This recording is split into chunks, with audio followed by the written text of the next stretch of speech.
नहमदुहु व नुसल्ली अला रसूलिहिल करीम अम्मा बाद फ़अऊज़ु बिल्लाहि मिनश शैतानिर रजीम बिस्मिल्लाहिर रहमानिर रहीम मौला सल्लि व सल्लिम दाइमन अबदन अला हबीबिका खैरिल खल्क़ि कुल्लिहिम या रब्बी बिल मुस्तफ़ा बल्लिग़ मक़ासिदना वग़फ़िर लना मा मदा या वासिअल करमी।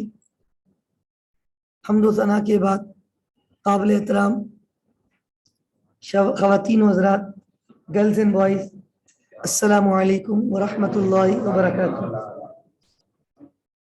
अल्हम्दुलिल्लाह, ये हमारे सेशन की आखिरी क्लास है और टोटल हमारे 25 चैप्टर थे, जो कि हम ऑलरेडी 24 चैप्टर पढ़ चुके हैं। इवन चैप्टर 25 जो स्क्रीन पे आप लोग इस वक्त देख रहे हैं, ये भी हमने स्टार्ट कर लिया था। आज इसको इंशाल्लाह एंड करेंगे।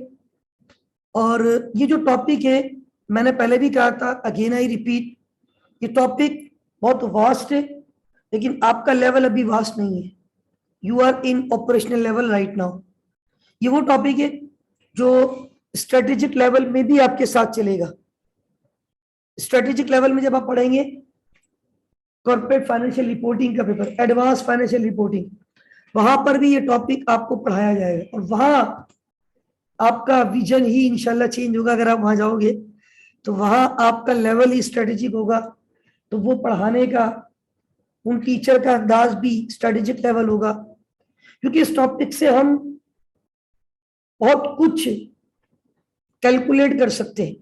टॉपिक ही ऐसा है, financial ratios, ratios analysis of financial statement. अब फाइनेंशियल स्टेटमेंट कितनी इंपॉर्टेंट रिपोर्ट्स हैं, जिसमें आपकी statement of profit and loss, statement of financial position, ये दो रिपोर्ट जो मैंने यहाँ शो की है बना के, और जिसमें एक में प्रॉफिट कैलकुलेट होता है या लॉस, रेवेन्यू माइनस एक्सपेंस, और दूसरी रिपोर्ट में asset are always equal to capital plus liabilities.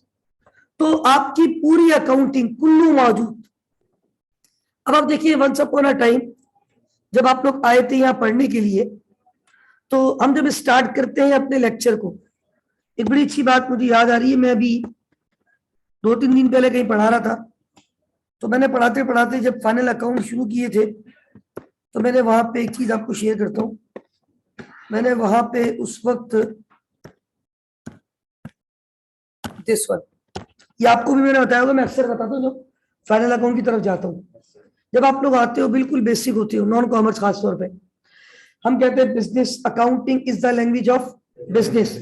फिर हम कहते हैं बिजनेस में हमारे पास क्या होती है, और ट्रांजिशन को सबसे पहले कहाँ रिकॉर्ड करते हैं, और जर्नल से उसकी पोस्टिंग कहाँ होती है, और लेजर से फिर कहाँ जाता है, और जब हम फाइनल अकाउंट बनाते हैं, देखो सोर्स आपकी चेंज हो रही है, सोर्स। अब ये देखिए कि हम जब अकाउंटिंग पढ़ना शुरू करते हैं, हम कहते हैं accounting is the language of business, तो अकाउंटिंग में बातें किसकी करते हैं, बिजनेस की। फिर हम कहते हैं बिजनेस में ट्रांजैक्शन होती है, तो हमें सोर्स का मतलब होता है जिसको देख के आप सॉल्व करोगे।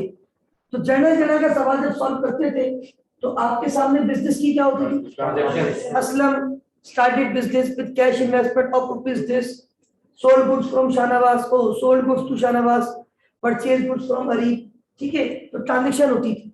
तो हम क्या करते थे कि हमारे पास जो ट्रांजैक्शन है, उन ट्रांजैक्शन में हम देखते हुए कहाँ रिकॉर्डिंग करते थे, जर्नल में। और फिर जब लेजर बनाते थे तो फिर किसको देखते थे, जर्नल को। और जब ट्रायल बैलेंस बनाते थे तो लेजर को। अब आप देखिए रिपोर्ट चेंज हो रही है, ट्रांजैक्शन को देख के जर्नल बनाया, जर्नल को देख के लेजर बनाया, लेजर को देख के फिर ट्रायल बैलेंस के बाद एडजस्टमेंट होती है, 4 5 6 नीचे। आप नॉर्मली आपके लेवल पे तो कम होती है।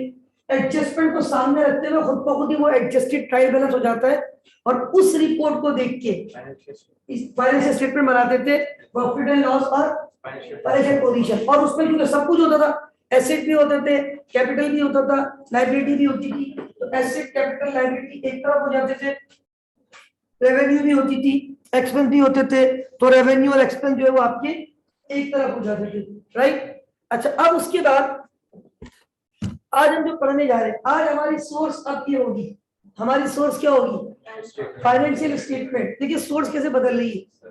और ये तो बिल्कुल फाइनल अकाउंट तो बिल्कुल एंड आ जाता है, फाइनल खत्म, मैच खत्म, फाइनल हो जाएगा, ठीक है। तो फाइनल अकाउंट हमने पढ़ लिए। अब हम फाइनल अकाउंट की एनालिसिस करने जा रहे हैं। वर्ल्ड कप चल रहा है, वो आखिरी फाइनल हुआ, फाइनल के बाद बस वो उस दिन खूब तरसी हो गए, एनालिसिस हो गए, इसके बाद खत्म। तो हम भी अब क्या करने जा रहे हैं, एनालिसिस ऑफ फाइनेंशियल स्टेटमेंट। क्या पढ़ने हम, एनालिसिस ऑफ फाइनेंशियल स्टेटमेंट की analysis, ratios analysis, financial ratios. तो मैंने आपको लास्ट टाइम एग्जांपल दी थी, अगर आपको याद हो। रेशियो में फार्मूले हैं बस, और कुछ भी नहीं है। अच्छा, मैं चूंकि चाहता हूं कि अभी टाइम भी इतना नहीं है, एक कॉम्प्रिहेंसिव सवाल करवाना है, लेकिन मैं हो सकता है वो सवाल तो सॉल्व हुआ है मेरे पास, क्योंकि असल चीजें आपको समझाना वो मैं फोकस करूंगा, क्योंकि टाइम भी बचाना है और आज बस उसको वाइंड अप करना है इंशाल्लाह। क्योंकि आने वाली क्लास का जो मैं कल का प्लान कर रहा हूँ, प्लान तो मैंने यही किया है कि मैं इंशाल्लाह कल सिर्फ आप लोगों के लिए कल का दिन रखूं, मतलब कहीं और मेरी क्लास ना हो, क्योंकि मुझे नहीं पता उसमें कितना टाइम लग जाए, क्योंकि चीजें बहुत ज्यादा है जो आपसे मुझे कल, मैं चाह रहा हूँ कल ही हो जाए इंशाल्लाह। भी मैं डिस्कस करता हूँ शाह भाई से, लेट्स सी व्हाट हैपन, अल्लाह मालिक है। बहरहाल कम, क्योंकि कल वो मैं आपको सिर्फ प्रैक्टिकल सेशन कराऊंगा, मॉक सेशन, ठीक है। अच्छा, ये मिसाल मैंने आपको समझाई थी, आप लोगों को मैंने कल समझाई थी, नॉर्थ वालों को, हेड ऑफिस वालों को वंस अपॉन अ टाइम समझाई थी। तो इसमें हमारे पास बेसिकली हमने दो कंपनीज की ऐसी रैंडमली इनकम स्टेटमेंट बना दी और हमने कुछ रेशो निकाले। अच्छा, ग्रॉस प्रॉफिट रेशो निकाला तो हमें कंपैरेटिवली कौन सी कंपनी अच्छी लग रही थी, थोड़ा सा फर्क था बस, 37.5 और 40%। लेकिन जब हमने नेट प्रॉफिट निकाला ना, हमने बोला बी फॉर बेहतरीन यार, ए फॉर अच्छी नहीं है, बी फॉर बेहतरीन है, क्योंकि कंपनी ए का नेट प्रॉफिट तो एकदम नीचे आके गिर गया। कहा इसका नेट प्रॉफिट, ओ ग्रॉस प्रॉफिट था 40%, नेट प्रॉफिट 6%। इन दोनों के दरमियान क्या छुपा हुआ होता है, ऑपरेटिंग एक्सपेंस। मतलब उसको अपने ऑपरेटिंग एक्सपेंस को क्या करना है, कंट्रोल। असल में मैं बार बार एक बात कहता हूं कि मैं अक्सर ये स्क्रीन पे शेयर भी करता हूं, मैं ये करता हूं, ये देखिए मैंने आपको एक फाइल ये वाली भेजी थी, फाइनेंशियल रेशियोज, जिसपे आपने देखा होगा, ये मैंने पहला पैराग्राफ में लिखा भी है, ratios are indicators which indicate या which are used for analysis of financial statements. Ratios indicate weak and strong areas of an organisation. Ratio आपके स्ट्रॉन्ग और आपके वीक एरियाज को क्या करती है, इंडिकेट करती है। भाई देखिए, कॉमन सेंस से हम कोई भी रिपोर्ट देखते हैं, तो कोई भी रिपोर्ट जो हमारे सामने आती है, वो रिपोर्ट जिस मकसद के लिए होती है, फॉर एग्जांपल मैंने कल भी मिसाल दी थी, आप लोगों को मैं अक्सर देता हूं, हम अपने घर पे अपने बहन भाई की रिपोर्ट देखते हैं स्कूल की, हम पहचान जाते हैं कौन से सब्जेक्ट में इसके मार्क्स जो है ना कम आ रहे हैं, ठीक है। इसी तरह असल में रिपोर्ट को देखकर आपको पता चल जाता है। इसी तरह अगर डॉक्टर आपकी मेडिकल रिपोर्ट देखता है, वो आपको बताता है कहाँ पे आप सही हो, कहाँ पे आप वीक हो, कौन सी मेडिसिन आपको लेनी चाहिए। तो इसी तरह अब ये रिपोर्ट जो ना कंपनी की फाइनेंशियल रिपोर्ट से, फाइनेंशियल स्टेटमेंट क्या है, financial reports. Now this is the time to discuss, this is the time to analyse financial statement. अब उसको एनालाइज करेंगे तो रेशियो आपको बताता है कि किस तरीके से आपकी चीजें चल रही है। अब आप इधर देखिए, ये मैंने बहुत सारे फार्मूले लिखे हुए, तो ये फार्मूले के, ये रेशियो के फार्मूले आपको याद होने चाहिए। आज मैं इनमें से बहुत सारे फार्मूले अटेम्प्ट करूंगा, जिस सवाल पे मैं जाऊंगा वो है ये सवाल। अब मैं जा रहा हूं आज के सवाल की तरफ, ठीक है। सवाल मैं एक मिनट कॉपी कर लेता हूं और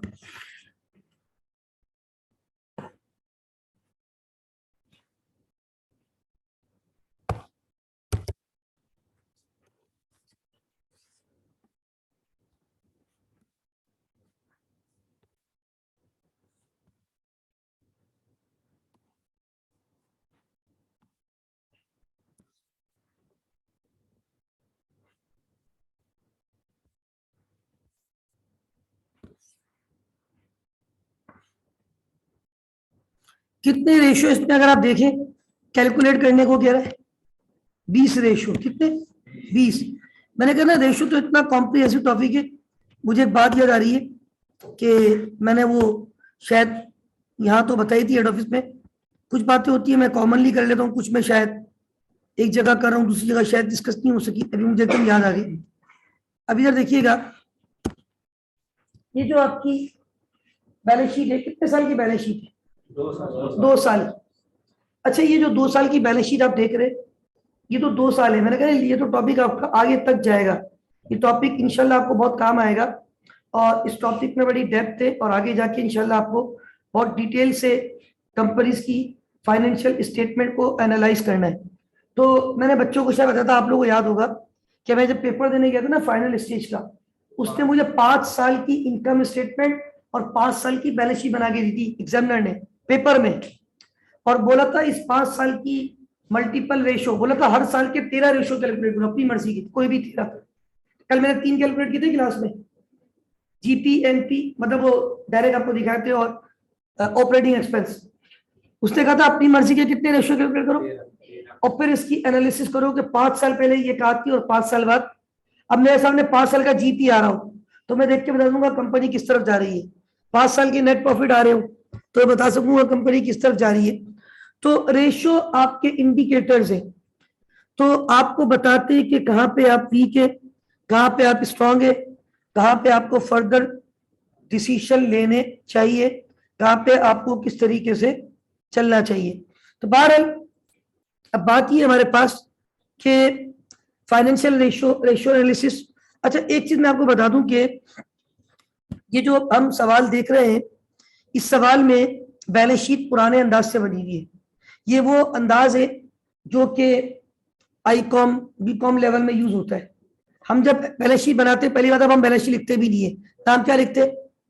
statement of financial position, statement of. असल में ये सवाल बहुत पुराना है ना, 2006-7 लिखा हुआ है। नॉर्मली जो ईयर होते हैं ना वो इसी सालों के, अब ये तकरीबन आज से कोई 15 साल पुराना सवाल है। तो उस वक्त ज्यादातर कॉमन वर्ड क्या यूज किए जाते थे? Balance sheet. तो इसी तरह बैलेंस शीट लोग ऐसे, अब जो बैलेंस शीट बनाते हैं हम स्टैंडर्ड के मुताबिक, तो पहले कौन से एसेट आते, फिर कौन से आते, और कैश सबसे आखिर में आता है। ये वो अंदाज है जो बीकॉम में चलता है और आईकॉम में चलता है। तो बहरहाल इतने कोई इतना बड़ा कोई मसला नहीं है, एसेट तो है ना, ऊपर नीचे एसेट तो वही है। फिर इसी तरह हम पहले क्या दिखाते थे लायबिलिटीज और कैपिटल में? नहीं, पहले हम कैपिटल दिखाते थे, फिर लायबिलिटी, उसमें पहले नॉन करंट, फिर इन्होंने पहले लायबिलिटी दिखाई है करंट नॉन करंट फिर कैपिटल। मतलब कोई मसला है तो बराबर है ना। देखो 23,75,000, 23,00,000, 21,95,000, 21,00,000।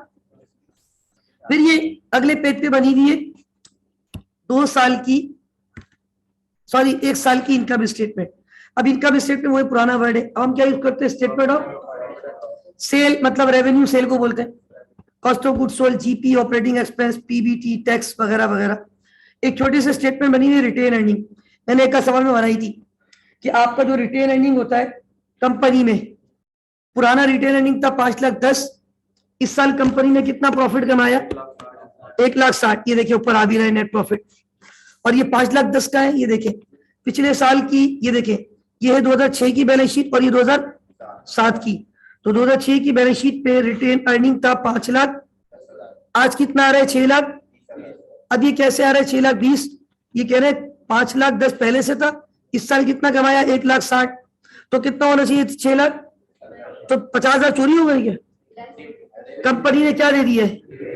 डिविडेंड दे दिया, तो 6,20 बच गए, शेयर होल्डर को दे दिया। ठीक है, तो ये आपको छोटी सी स्टेटमेंट भी दी है। अच्छा, हमारा जो एक्चुअल ईयर है वो 2007 है। कौन सा है? करंट ईयर आपका एक्चुअल होता है। बैलेंस शीट 2 साल की क्यों दी है वो बताऊंगा। हमारा वैसे एक्चुअल ईयर क्या है? 2000। हमें सिर्फ अकाउंटिंग कौन से ईयर की करनी है? 2000। हमें इनकम स्टेटमेंट सिर्फ कौन से साल की दी है? 2007। वो कहते हैं कि based on the data given above, based on the data given above calculate the following for Nishat Mills. Nishat Mills के लिए 1 से लेके कितने रेशो कैलकुलेट करो? Current ratio, quick ratio, debt ratio, debt to equity, time interest, अब इतने सारे ratio हैं। अच्छा, ये सवाल मैंने सॉल्व किया हुआ है, 1 मिनट अगर मेरे पास होगा तो मैं आपको बताता हूं कि इसमें कुछ चीजें पहले तो मैं वो डिस्कस करूंगा आपसे। तो let me check, 1 minute hold कीजिएगा।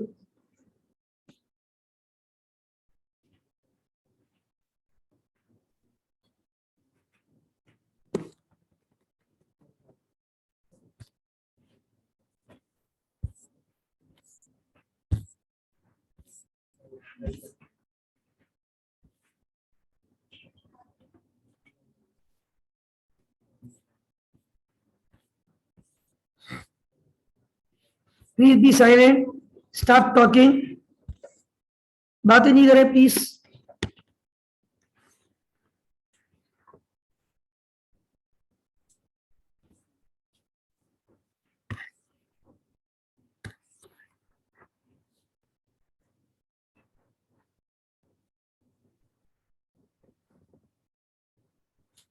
इस पे हमें 20 रेशियोज कैलकुलेट करने, और एक मिनट होल्ड कीजिएगा, मैं भी उसी तरफ जा रहा हूं। और इस पे कुछ चीजें जो मुझे आपको समझानी भी है उनके ऊपर भी बात करूंगा। और ये जो 20 ratio we need to calculate, because मैंने अभी कहा था कि वी हैव लिमिटेड टाइम, तो ऑलरेडी मैंने इसको सॉल्व किया हुआ है, वो मैं आपसे डिस्कस करूंगा। लेकिन उसके साथ साथ कुछ अहम बातें हैं रिगार्डिंग दिस क्वेश्चन, पहले वो आपके सामने रख के फिर मैं सवाल को जो सॉल्व किया हुआ है वो आपके सामने एक्सप्लेन करूंगा। Got it?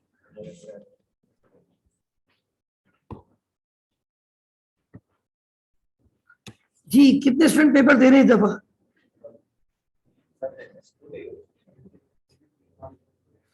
Exam form submit कर दिया आप लोगों ने? गुड। टाइम टेबल भी आ गया, देख लिया आप लोगों ने?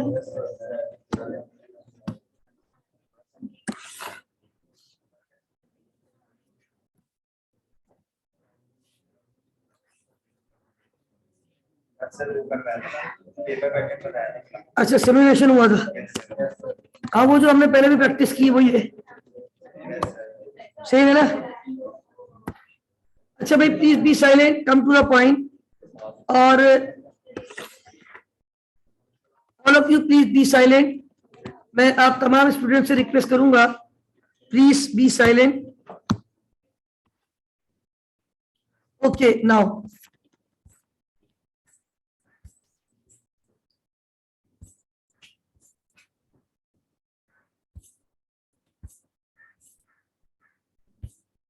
यस,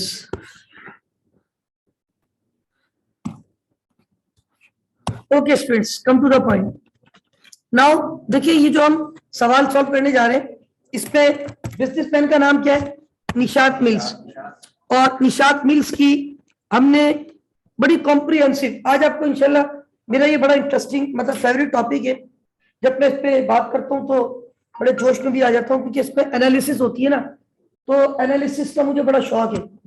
अब मैं निशात को बहुत सारे मशवरे भी दूंगा, क्योंकि अल्हम्दुलिल्लाह वी आर फाइनेंशियल एनालिस्ट। तो बीइंग फाइनेंशियल एनालिस्ट हम चीजों को इवेल्युएट कर सकते हैं, उसके ऊपर इंटरप्रिटेशन कर सकते हैं। सबसे पहले तो लुक एट दिस, मैंने बार बार कहा है, हमारा जो इस वक्त कंसर्न एरिया है वो कौन से ईयर की अकाउंटिंग करना है? 2007। अब आप बोलेंगे सर 6 की बैलेंस शीट क्यों दी है? कहीं कहीं फॉर्मूला ऐसा होता है जहां एवरेज लेना होता है। क्या लेना होता है? तो एवरेज का मतलब होता है दोनों साल के प्लस करके 2 से डिवाइड करो। अच्छा, दूसरी बात, बैलेंस शीट में मैं फोकस करूंगा पहले काम की बातों को। मेरे पास यहाँ टोटल एसेट कितने के हैं? ये 23 लाख। और इक्विटी और लायबिलिटी भी कितनी है? 23 लाख, जिसके अंदर इक्विटी है 13,75,000। ये इक्विटी का टोटल है। शेयर होल्डर इक्विटी कितनी है? 13,75,000। और लायबिलिटी कितनी है? Total liability 10 lakh. इस चीज को मैंने यहाँ जो है ना एक शीट पे लिख दिया था। कहाँ पे? ये रहा। कि इस कंपनी के टोटल एसेट कितने हैं? 23,75,000। Total assets are always equal to equity plus equity. किसका ऑर्डर है? कैपिटल का। अच्छा, इक्विटी में शी है शेयर होल्डर इक्विटी, जो कि अभी मैंने सवाल में हाईलाइट किया था, 13,75,000 की। आपकी शेयर होल्डर इक्विटी कितने की है? 13,75,000। और आपकी लायबिलिटी 10 लाख की है, जिस पे बैलेंस शीट पे आप देखिएगा नॉन करंट कितनी है और करंट कितनी है? 2 लाख। अब मैं ना आपको एक मिसाल दूंगा, बड़ी गौर से सुनिएगा, जहां से मैं आपका कॉन्सेप्ट बिल्ड करूंगा। पहली बात तो याद रखना, ये इक्वेशन होती है ना कि assets are always equal to equity plus liability. आप लोगों को मैंने जब कैश फ्लो पढ़ाया था, कैश फ्लो पढ़ाते वक्त ये बताया था कि हम जो पैसा लेते हैं ना फाइनेंसिंग एक्टिविटी, कितने लोगों से लेते हैं? 2। एक आपके कौन होते, शेयर होल्डर और बॉन्ड होल्डर या डिबेंचर होल्डर वगैरह।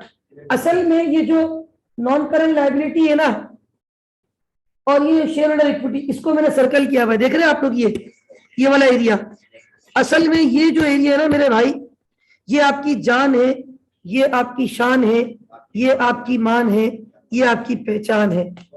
क्योंकि ये है तो आप है, ये नहीं तो आप नहीं। वजह ये है, सुन लें आप, वजह ये है, देखिए ये आपको फाइनेंसर है, ये आपके कौन है। अब इसके पास निषाद कंपनी के पास, ये कंपनी है, निषाद कंपनी के पास 23,75,000 के एसिड है। कितने के एसिड है? अच्छा, अब सपोज करें we are share holder including me, हम कौन है? Share holder, they are just creditor. अच्छा, अब हमने कंपनी को पैसा दिया है 13,75,000, मतलब हमारी जो बर्थ है, इन लोगों की बर्थ है 8 लाख। कितनी है? अच्छा, एक बात ध्यान में रखिएगा, अभी बहुत इंपॉर्टेंट कैलकुलेशन बताने जा रहा हूं। कंपनी का जो ये टोटल एसेट, आप बोलेंगे सर ये करंट लायबिलिटी तो है, करंट लायबिलिटी का मसला नहीं होता। करंट लायबिलिटी तो क्या होती है? 10 दिन, 15 दिन, 45 दिन, 2 महीने, 1.5 महीने, खत्म। वो तो करंट लायबिलिटी तो चलती रहती है, उस पर कोई इंटरेस्ट के मामला भी। लेकिन जो नॉन करंट लायबिलिटी होती है, इनको क्या देना पड़ता है? इंटरेस्ट, क्योंकि इन्होंने पैसा दिया है 5 साल के लिए, इंटरेस्ट कुल्लू हराम सबको बचा है। अच्छा, हम लोग जो है वो शेयर होल्डर है, हमने कंपनी को लोन नहीं दिया, हमारा पैसा कंपनी के लिए लायबिलिटी नहीं है, इक्विटी। अल्हम्दुलिल्लाह, we are the owner, we are share holder, they are not owner, they are just creditor. इन्होंने जो कंपनी को पैसा दिया है उसकी हैसियत सिर्फ लायबिलिटी है, उसकी हैसियत सिर्फ लायबिलिटी है। नाउ बात ये खवातीन हज़रात के, अब आप थोड़ा सा गौर से देखिए, 23,75,000 के एसेट, टोटल गेम इस पे चल रहा है 23 लाख। उस पे हमारा मालिकों का, ओनर्स का कितना हिस्सा है? बाकी बच गए 10 लाख। इसमें से 2 लाख तो करंट लायबिलिटी, उसका मसला नहीं है। असल में करंट लायबिलिटी वाला फाइनेंस, ये लोग फाइनेंसर हैं, लॉन्ग टर्म के लिए पैसा दिया, नॉन करंट लायबिलिटी, इनका पैसा है 8 लाख। पहले तो ये समझ लें, ये बैलेंस शीट है और इसी बैलेंस शीट पे मैं बहुत खेलूंगा, ठीक है। दूसरी बात, इन्होंने जो आपको इनकम स्टेटमेंट बना के दी, उस पर एक मसला है। देखो, मैंने शायद पता नहीं ये बात आपसे डिस्कस की, किसी सवाल में आई थी या नहीं आई थी, कि हम जब इनकम स्टेटमेंट बनाते हैं ना, तो सबसे पहले सेल आती है, यहाँ तक तो बात सही है। सेल में से क्या माइनस करते हैं? ग्रॉस प्रॉफिट आता है, ये भी सही है। इस पर से क्या माइनस करते हैं? लेकिन इसके अंदर एक एक्सपेंस ऐसा है जो कि ऑपरेटिंग एक्सपेंस कंपनी के लिए नहीं होता। कोई बताएगा कौन सा? इंटरेस्ट। मैंने कोई ऐसा सवाल करवाया था, शायद ये बताया था, सुने। ये जो इंटरेस्ट है ना, अगर मैं सोल प्रोप्राइटर का सवाल कर रहा होता हूँ ना, तो मसला नहीं है, उस पर तो इंटरेस्ट दिखा देता हूं मैं, दिखाया भी है मैंने, ऐसा नहीं है उसके सवाल में ऑपरेटिंग एक्सपेंस के अंदर। लेकिन कंपनी जब अपनी statement of profit and loss बनाती है, मैंने बनाई दी है, अभी आप देखिएगा, तो मैं यहाँ पे इसको पेस्ट करूंगा। वो बनाती है sale minus cost of goods sold is equal to GP less operating expense is equal to PBIT is equal to profit before interest and tax, profit before, फिर वो इंटरेस्ट माइनस करती है, तो फिर आता है पीबीटी, प्रॉफिट। आंसर सेम आएगा, answer फर्क ये होगा कि वो इंटरेस्ट बजाय ऑपरेटिंग एक्सपेंस पे काउंट होने के इंटरेस्ट अलग से, इंटरेस्ट इनको दे रहे हैं ना, पीबीटी। अच्छा, पीबीआईटी मतलब क्या माइनस करेंगे? उस पर से क्या माइनस करेंगे? पहले इंटरेस्ट, ये वाला 65 का, तो फिर आंसर क्या आएगा? अच्छा, अगर मैं दोबारा बनाऊं इनकम स्टेटमेंट, सेल कितनी लूंगा? सेल कितनी लूंगा? ये सेल है ना 16 लाख, उस पर से cost of goods sold GP कितना आएगा? क्या मैं ऑपरेटिंग एक्सपेंस 5,05,000 लूंगा? 5,05,000 में से कितना माइनस करके, तो जो भी आएगा वो माइनस करूंगा, तो मेरे पास ये 2 लाख के बजाय 2,65,000 आएगा। कितना आएगा? 2 लाख। फिर 2,65,000 को बोलूंगा PBIT, profit before interest and, फिर उस पर से क्या माइनस करूंगा? जो क्या कितना लूंगा? फिर कितना पीबीटी आएगा? फिर टैक्स माइनस करूंगा, तो सेम ही रहेगा। जैसे कि अगर मैं करूं, ये आपने किया, सुभान अल्लाह, तो नीचे तो स्टेटमेंट आ गई, क्या बात है, वाह भाई वाह। जैसा हम कह रहे थे अल्हम्दुलिल्लाह वैसी आ गई। यानी कि sale minus cost of good sold is equal to GP less operating expense. अभी देखो 4,40,000 हो गए, इस पे से मैंने वो 65 को नेट ऑफ किया, तो इसको बोले PBIT, profit before interest and minus किया इंटरेस्ट, तो क्या आ गया प्रॉफिट फिर माइनस किया टैक्स, को आ गया net profit. NP. This is not नया Pakistan, this is net profit, this is also known as PAT, not Pakistan Awami Tehreek, profit after tax, right, this is profit after tax, right. तो ये आपका पीएटी भी कहलाता है, प्रॉफिट आफ्टर टैक्स। हकीकत में this is PAT, profit after tax, also known as NP, net profit, right. तो भाई अब बात ये है कि this is income statement, sale minus cost of goods sold is equal to GP less operating expense is equal to PBIT less interest is equal to PBT less tax is equal to NP. कोई ऊपर NP आ रहा है, लेकिन फर्क ये way of presentation. अब यहाँ पे एक सवाल ध्यान में आएगा, सर ने ऐसा क्यों किया? एक तो मैंने इस वजह से किया है कि ये स्टैंडर्ड वे है, दूसरी वजह ये है मैं एक फार्मूला, 2-3 फार्मूले या एक आध फार्मूला इस सवाल में ऐसा यूज होगा 2 जगह पे गालिबन या 3 जगह पे, हमें पीबीआईटी चाहिए होगा। क्या चाहिए होगा? फार्मूला मतलब जैसे हम कहते हैं ना GP upon sale, NP upon sale, operating expense upon sale, तो कुछ फार्मूला में क्या यूज होता है? PB, profit before interest and. इन्होंने जो आपको इनकम स्टेटमेंट बना के दिए उस पे पीबीआईटी नजर, क्योंकि आई किसका हिस्सा बन गया है? इंटरेस्ट का, उसका ऑपरेटिंग एक्सपेंस का। इंटरेस्ट किसमें शामिल हुआ है? लॉजिकली इंटरेस्ट ऑपरेटिंग एक्सपेंस का पार्ट नहीं होता, ठीक है, इंटरेस्ट ऑपरेटिंग एक्सपेंस का पार्ट, गॉट इट। अच्छा नाउ अब हमारे पास क्लियर है ये पॉइंट? आप सबको क्लियर? कुल्लू क्लियर? आधा क्लियर? अच्छा भाई नाउ बात ये है, कुछ भी नहीं किया मैंने, ऑपरेटिंग एक्सपेंस के अंदर से किसको निकाल दिया और उसको फिर अलग से माइनस किया, क्योंकि वो अलग से माइनस होता है, वरना सवाल में पीबीआईटी मौजूद नहीं होता। ये 2 बातें मैंने आपको पहले क्लियर कर दी। पहली बात क्या क्लियर थी कि इनकम स्टेटमेंट पे ऑपरेटिंग एक्सपेंस के अंदर क्या शामिल हुआ था, उसको अलग से माइनस करवाया, पहली बात। दूसरी बात ये बताई, वो बैलेंस शीट को मैंने बिल्कुल इक्वेशन में उठा के रख दिया है, ये ध्यान में रखना, इस पे बहुत बहस करनी है आज। 23,75,000 के एसेट है। देखो कंपनी के जो एसेट होते हैं ना, उसके सपोर्ट पे क्या है? Asset equal to this plus this, this is this. Number 1 share holder equity, number 2 ये लो और पूरा करंट लायबिलिटी, मतलब इक्विटी प्लस लायबिलिटी। तो अब इसने हमें कहा था 20 रेशो कैलकुलेट करें, और रेशो के फॉर्मूले मैंने आपको सारे दिए हैं। वैसे तो मैंने जब अटेम्प्ट किया ना ये क्वेश्चन, तो मैंने हर रेशो कैलकुलेट करने से पहले उसका क्या लिखा है? फॉर्मूला लिखा है। क्या लिखा है? उसका फॉर्मूला लिखा है। तो मैं एक चीज आपको बता दूं कि यहाँ पे मैंने ये शीट आपको अभी दिखाई नहीं दी, एक मैंने आपको शीट भेजी हुई है, उस शीट में सारे फॉर्मूले लिखे हुए। पहला फॉर्मूला क्या मांगे? करंट रेशो का फॉर्मूला होता है current asset divided by current liabilities, current asset. अब ये देखिए, ये मैंने सॉल्व किया भाई, ये रहा आपकी स्क्रीन पर सवाल number 1, Nishat means ratios analysis for the year ended December 2007। पहला रेशियो था करंट रेशियो, मैंने सबसे पहले क्या लिखा? करंट एसेट डिवाइडेड बाय, ये करंट एसेट 9,40,000। अब ये कहां से मिलेंगे मुझे? बैलेंस शीट से। बैलेंस शीट पे मैं गया, 2007 का देखना था, हाजा करंट एसेट और हाजा करंट लायबिलिटी 2 लाख। अब आप देखिए ये करंट रेशियो आपसे क्या रहा है? करंट रेशियो का आंसर आया था 9,40,000 को आपने कितने लाख पे डिवाइड किया? 2 लाख। कैलकुलेटर में आंसर आता है 4.7। क्या आता है? तो खाली 4.7 लिखो तो भी इनफ होता है, या रेशियो 1, असल में ये रेशियो का साइन है ना, इसको इसको भी कहते हैं, एक तो खाने वाला इसको होता है, ये वो नहीं है। सारा 4.7:1।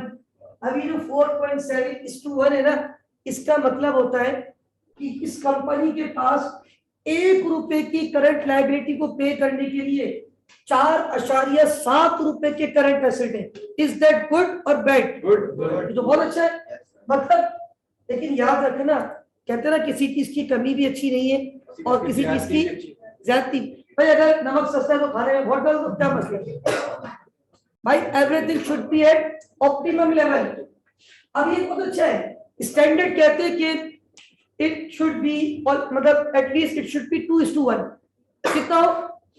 यानी अगर 2 लाख की आपके पास करंट लायबिलिटी है तो कितने करंट एसेट का मसला हो? 4 लाख। कितने हो?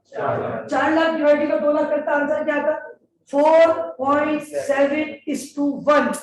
नहीं सॉरी, 4 लाख को 2 से डिवाइड करता 2 आता। आंसर कितना आता? 2। उस वक्त हम कहते 2:1। उधर क्या कहते? 2:1। Now what is 2:1?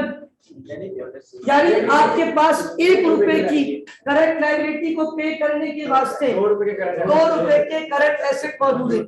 Right now condition ये है कि हमारे पास 4.7 के करंट एसेट मौजूद है 1 रुपए की करंट लायबिलिटी को पे करने के लिए। 1 रुपए की करंट लायबिलिटी को पे करने के लिए 4.70 के करंट एसेट मौजूद है। यानी करंट लायबिलिटी वाले सिक्योर है। बोल रहे यार इसके पास तो करंट एसेट बहुत है, उसको इतनी टेंशन नहीं है। लेकिन अब चलते हैं जरा आगे। अगला रेशो पूछा था क्विक रेशो। क्या पूछा था? इधर देखिए अगला रेशो क्या पूछा है। अच्छा मैंने यहाँ मल्टीपल चीजें लिखी है। क्विक रेशो के 2-3 नाम है। क्विक रेशो को एसिड टेस्ट रेशो भी कहते हैं, लिक्विड रेशो भी कहते हैं। कितने नाम है इसके? किसी भी नाम से पूछ सकता है। Quick ratio, acid test ratio, liquid ratio equal to quick acid divided by current liabilities. क्या फॉर्मूला है? Quick acid divided by. अब आप देखिए ये क्विक एसिड एक नई चीज आ गई। सुने, क्विक एसिड एक नई चीज आ गई। तो जब नई चीज है तो मैंने मार्कर चेंज किया नीचे। कौन सा मार्कर? मैंने लिखा क्विक एसिड का फार्मूला होता है current acid minus inventory minus prepaid. देखो क्विक का मतलब क्या है, पहले मैं आपको देखो बात बताता हूँ। माशाल्लाह से आप लोग अगर पढ़ते हैं, इतनी सारी बैलेंस शीट हमने बनाई है। करंट एसेट में नॉर्मली क्या क्या होता है? Cash, receivable, inventory, prepaid. ये 4 चीजें कॉमन है। Cash, receivable, inventory, prepaid. Prepaid क्या होता है? जो आपने पहले से पे किया है। अच्छा जो आपने पहले से पे कर दिया ना, वो फिलहाल तो एसेट है, कुछ टाइम बाद किस पे कन्वर्ट हो जाए? वो वापस नहीं आएगा, तो वो तो क्विक एसेट नहीं हुआ। अच्छा इन्वेंट्री क्विक एसिड क्यों नहीं है? क्योंकि इन्वेंट्री पड़ी हुई है, अभी बिकी अभी तो वो बिकेगी। और इस वक्त दुनिया में बिजनेस किस पे चल रहा है? अभी आप बेचेंगे 70 दिन के उधार पे, अब बिकेगी, फिर 70 दिन गुजरेंगे और 70 दिन के बाद भी कस्टमर 10 दिन और लगाएगा। तो ये फौरन अभी कैश हाजिर, लेकिन कैश जो पड़ा हुआ वो तो हाजिर है। और रिसीवेबल भी बेसिकली पैसा मिलने वाला है, मिलने रिसीवेबल मिलने। तो क्विक एसिड का मतलब जो फौरन हाजिर कैश हो, फौरन क्विक। तो क्विक एसिड का फार्मूला क्या है? करंट एसिड में से क्या क्या माइनस कर दो। अब हर सवाल में प्रीपेड होता नहीं है। हमारे पास जो करंट एसिड थे उस पर जरा देखता हूं, कैश है, रिसीवेबल है, इन्वेंट्री है। तो कितने के करंट एसिड है? उस पर से सिर्फ क्या माइनस होगा? तो कितने के क्विक एसिड बच गए? 8 लाख। कितने के क्विक एसिड बच गए? कैश भी क्विक एसिड अदर मौजूद, कुल्लू मौजूद, कैश इज देयर, छुपा हुआ अंदर, राइट। रिसीवेबल पैसे मिलने वाले, क्विक एसिड। अब क्विक एसिड कहते हैं चलो यार क्विक एसिड कम से कम 1:1 हो। कितना हो? तो यहां तो इसका क्विक एसिड भी बहुत अच्छा है। Oh my goodness, 8.5 lakh divided by 2 lakh, कितना क्विक एसिड आ गया? मतलब इसको 1 रुपए की करंट लायबिलिटी को पे करने के लिए 4.25 रुपए के क्विक एसिड मौजूद है। गुड और बैड? लेकिन किसी चीज की ज्यादती भी बहुत अच्छी बात। अभी आपको समझाता हूं कैसे। अब आप देखिए खतरनाक बाउंसर, बहुत खतरनाक बाउंसर आ रहा है। और जो बाउंसर आ रहा है वो देखिए आप, debt ratio over the park. Now come to the bouncer. कौन सा रेशो है? अच्छा अभी रुक जाए, डेट रेशो का एक और नाम है इन्वेस्टमेंट रेशो। अच्छा डेट का मतलब होता है कर्जा। डेट का मतलब क्या होता है? ये कर्जे का रेशो है। किसका रेशो है? अच्छा ये बताओ कर्जा बुरी चीज है या अच्छी चीज है? अल्लाह पाक हम सबको बचाए। और फी जमाना मैं हकीकत बता रहा हूँ, हम और आप देखते हमारे इर्द गिर्द में, इवन समटाइम हम खुद भी शायद, अल्लाह ना करे अल्लाह सबको बचाए, जो लोग बेचारे कर्जों में होते वो बड़े परेशान होते। दूसरी बात, आप सबको छोड़ो, अपने प्यारे मुल्क की मिसाल ले लो। हमारा मुल्क क्यों पीछे है? हमारी करेंसी क्यों डिवैल्यूएट है? हमारे यहाँ इतनी ज्यादा महंगाई क्यों है? हम फॉरेन डेट में घिरे जा रहे हैं, और फॉरेन डेट सिर्फ नहीं है, उसके ऊपर अल्लाह माफ करे इंटरेस्ट के मामला है। तो याद रखिए, कर्जा तो अच्छी चीज है या बुरी चीज है? अब कंपनी चलो ठीक है लायबिलिटी रखती है यार, but liability should be maximum और मिनिमम। लायबिलिटी शुड बी, अब मिसाल देता हूं, देखो इक्वेशन होती है, इक्वेशन क्या होती है कि A equal to C plus L, C is E, यानी कैपिटल या इक्विटी, ठीक है। एसेट अगर आपके 100% होते हैं ना, 100% ही होंगे इसके अंदर ये, तो चलो अगर एक बात समझ आती है यार, 80-20 हो गया, ये 80% है, ये बात समझ आती है, ठीक है यार, थोड़ा बहुत कर्जा होता है, ये फिर भी एक रेशियो समझ में आता है। अच्छा ये क्या कैसे निकलेगा? सपोज करें ये है 2000, ये कितना है? तो 2000 का नहीं, 2000 का 40-20% होगा 400, कितना होगा? 400, और ये होगा फिर 1600। आप एक काम करो, 400 को डिवाइड करो 2000 पे, करो 400 डिवाइडेड बाय 2000, ये समझाने के लिए बता रहा हूं। 400 अगर टोटल लाइबिलिटी हो, 400 divided by 2000 into 100 into multiply 100 करो ना, 20%। मेमन ने फौरन का 20%। तो याद रखें ये जो 20% है, ये बेसिकली हमने एक लायबिलिटी का रेशो, मतलब डेट रेशो, अगर इक्वेशन ये होती, अब हम चलते जरा देखें ये हमारे निशात भाई क्या कर रहे हैं। निशात भाई, इसका फार्मूला क्या होगा डेट रेशो का? Total liability divided by total asset. तो आपको पता चल जाएगा आपके एसेट में लायबिलिटी का आंसर कितना है, रेशो कितना है। अब आप जरा निशात भाई के टोटल एसेट देखो, निशात भाई के याद है? मुझे तो याद है, जरा जरा तुम्हें याद हो कि ना याद हो? 23 लाख, और टोटल लायबिलिटी थी 10 लाख, करंट कॉन्फ्रेंस दोनों मिला के कितनी थी? 10 लाख। अब मैंने जब, ओ माय गुडनेस, जब ये रेशो निकाला, अब आप देखिए मैंने कहा खतरनाक बाउंसर आ रहे हैं, 42%। अभी तो 42 अल्लाह ना करे, थोड़ा सा कर्जा और लिया, 50-50 पे आ जाएगा, 50% इक्विटी 50% लायबिलिटी। व्हाट कुछ शॉर्ट, मतलब ये तो फिर कंपनी खुदा ना खास्ता बंद नहीं हो जाए भाई। निशात भाई को समझाओ, निशात भाई व्हाट यू आर डूइंग।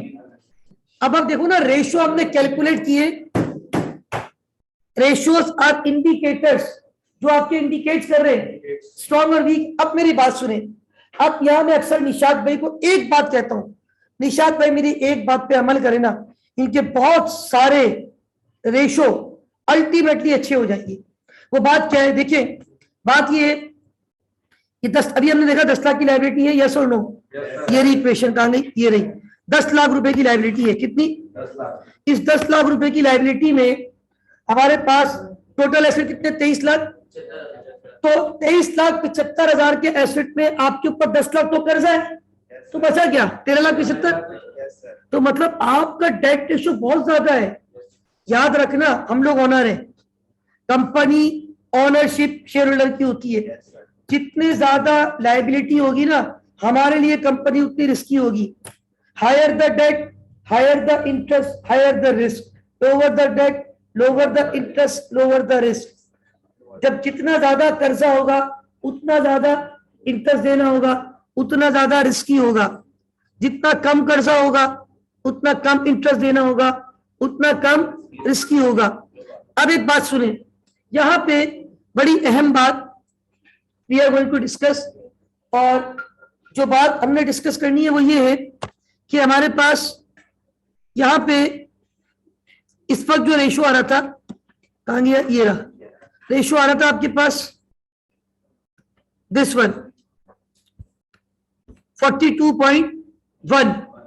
अब आप बताएं मेरे को, यहां पे दिखाया जरा, ये रही पहले शीट। आपकी नॉन करंट लायबिलिटी कितनी है? 8 लाख। कितनी है? ये लो खतरनाक है, ये लो खतरनाक है। मतलब इनका जो पैसा है ना, क्योंकि इनको इनके पैसों का हमें क्या भी देना पड़ता, इंटरेस्ट। अब हम क्या करें? मैंने निशात को बोला, निशात भाई बैलेंस शीट पे मैं देख रहा हूँ ये 5 लाख रुपए का कैश पड़ा हुआ है। अब निशात भाई आप जरा सर्टिफाइड मेमो के साथ बैठो, पैसों से पैसा बनता है। अब आप 5 लाख रुपए यहाँ लेके बैठ गए ऑफिस में। अब सुनो, निशात भाई को मैंने मशवरा दिया, इस 5 लाख में से आप 4 लाख रुपए इनके वापस कर दो। 4 लाख रुपए इनके, जब एक एंट्री बनाएंगे लायबिलिटी डेबिट कैश, जब लायबिलिटी वापस कर दी 4 लाख से, तो अब मुझे बताएं मेरी लायबिलिटी कितनी रहेगी? पहले 10 लाख थी ना, अब इधर देखो आपकी लायबिलिटी कितनी रह गई? 6 लाख रुपए लायबिलिटी रह गई। अब आपके टोटल एसेट भी कम हो जाएंगे। अब ये 2375 नहीं होंगे, 4 लाख, 4 लाख, क्योंकि अब ये 5 लाख नहीं रहेगा, ये कितना रह जाएगा? लाख रुपए। ये 9,40,000 नहीं होगा, 5,40,000, 5,40,000 होगा ना। अच्छा, तो ये आपके कितने होंगे? 2375 नहीं होंगे, 1975। अब आप एक काम करो, 6 लाख को जरा डिवाइड करो, 19,75,000 मल्टीप्लाई बाय 100। अब बताओ 6 लाख डिवाइडेड बाय 19,75,000 इंटू 100, 30, मतलब 30% पे आ गया। कहा लायबिलिटी कितनी हो रही थी? खतरा था कि ये कमोबेश कुछ दिनों में 50 नहीं हो जाए।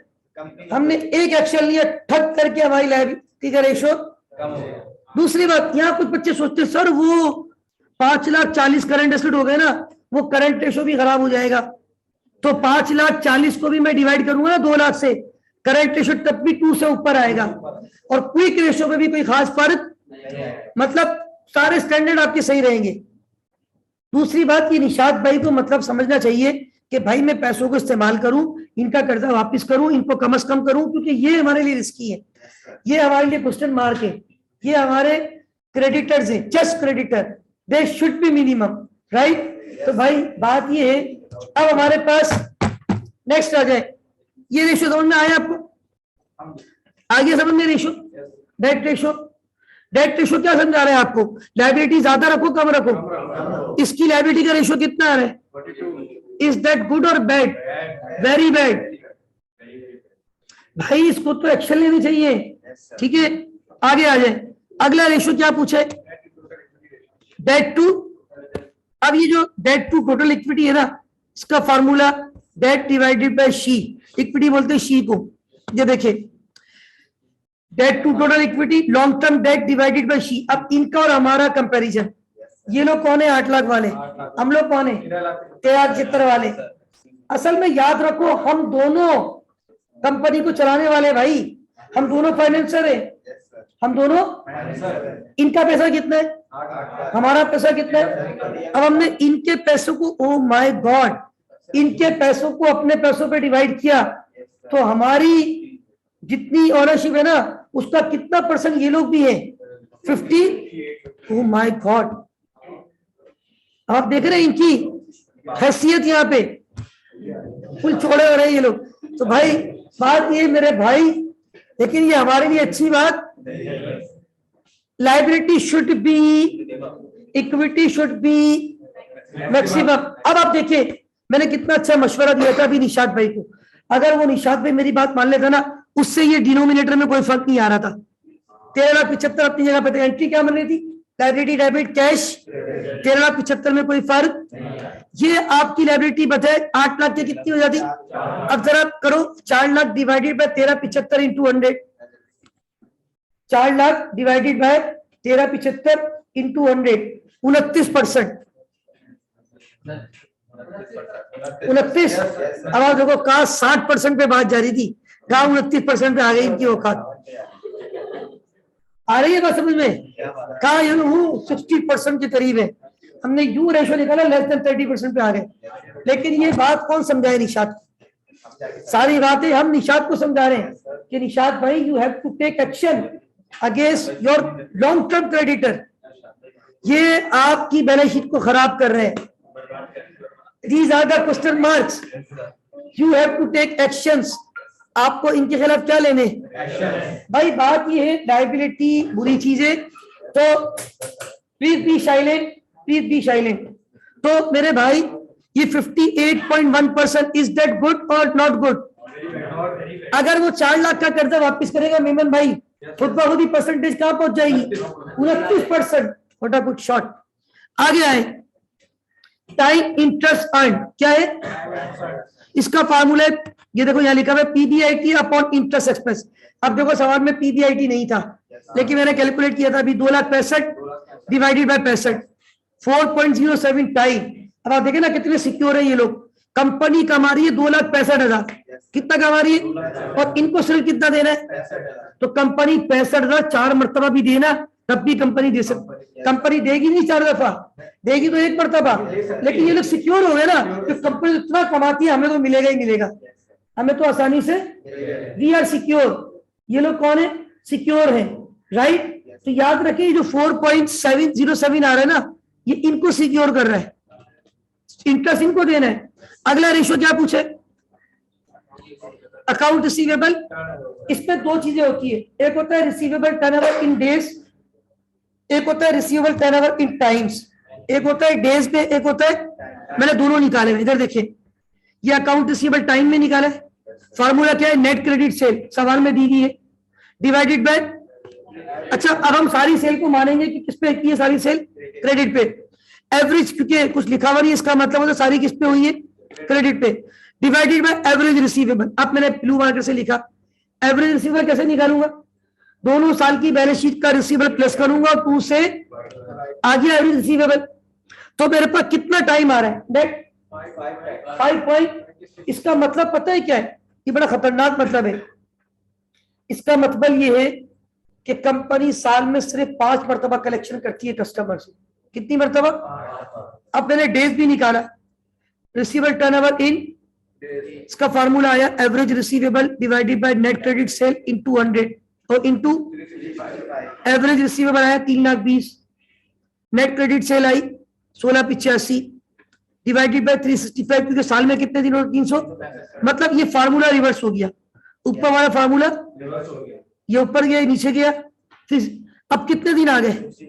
अच्छा ये पॉइंट में आ रहा था, दिन को पॉइंट में नॉर्मली लिखते इसलिए मैंने 69। अब मुझे बात बताएं, अच्छा बाद में पेपर में लिखा होता है कि आपने 360 डेज देने साल के, कितने लेने, तो फिर आप यहाँ 365 के बदले क्या लोगे, अगर सवाल में लिखा हुआ है।